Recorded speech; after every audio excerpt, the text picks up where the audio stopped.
जाटों में भी first year में 80 बच्चे आते थे, मिड़ाओं में भी 70-80 बच्चे आते, कभी इनके 80 इनके 70, कभी इनके 70 इनके 80, ऐसे होते थे। जिसका संख्या बल ज़्यादा वो ज़्यादा भारी होता था, उसको ऐसे दंगे होते थे कॉलेज के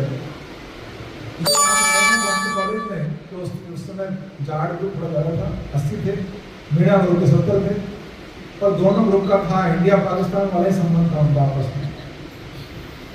तो एक दिन हॉस्टल के अंदर हम 200 बच्चे हॉस्टल में रहते थे फर्स्ट ईयर में, बाकी बच्चे बाहर रहते थे। तो हॉस्टल में रह रहे थे, ये मीणा ग्रुप वाले बैडमिंटन खेल रहे थे, और बैडमिंटन खेलते खेलते उन्होंने चिड़िया मारी, तो चिड़िया उड़ करके जाट ग्रुप वाले कंधे पे लग गई। चिड़िया के लगने से कितना दुख दर्द हो जाएगा, पर वो उसको सहन नहीं हुआ, ये मुझे क्यों मारा। वो उठा, पीछे मुड़ करके सरिया उठाया, उसने वहां पर एक लकड़ी उठाई, खींच करके मार दिया उसको, मेरा ग्रुप वाले। ये 4-5 तो बैडमिंटन खेल रहे थे, वहां सरिया उठाया था, उसको खींच के मार दिया। और फिर तो 80 लोग यहाँ से आ गए, 80 यहाँ से आ गए फर्स्ट ईयर के, फिर सेकंड थर्ड फाइनल ईयर में भी 80 थे, वो सब आ गए। धीरे धीरे तो महाभारत बन गया। तो हम लोग अपने रूम के अंदर छुप गए, बंद कर लिया, लॉक कर लिया। जैसे कोई आकर नॉक करता पीट तक, वो सारे हॉस्पिटल में घूम रहे थे मारने के लिए। हम लोग बोलते हैं जनरल हैं, जैसे नॉक करता वो जनरल। हमारा कोई वास्ता नहीं से। सर ने हम चिल्ला के हमारा सर ने, भाई ये कोई जाट बाट मेरा नहीं है, अब तुम लोग आप सुलझाओ अपना।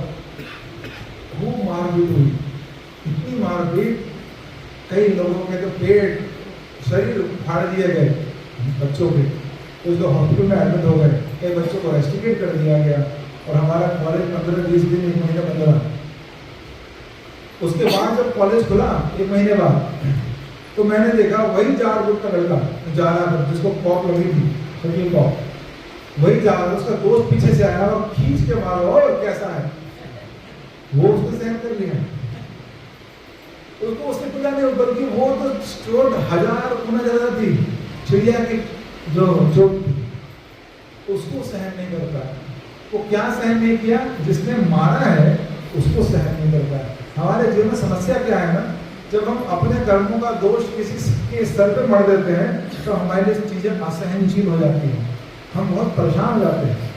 ऐसा होता है कि नहीं, इसने किया है, इसने किया है, इसने किया है, हम डिस्टर्ब हो जाते हैं, हम स्वीकार ही नहीं कर पाते। कर्म हमको उदार बनाता है, कर्मों का सिद्धांत। इसलिए मैंने बोला, ये अगर आप सेमिनार अटेंड कर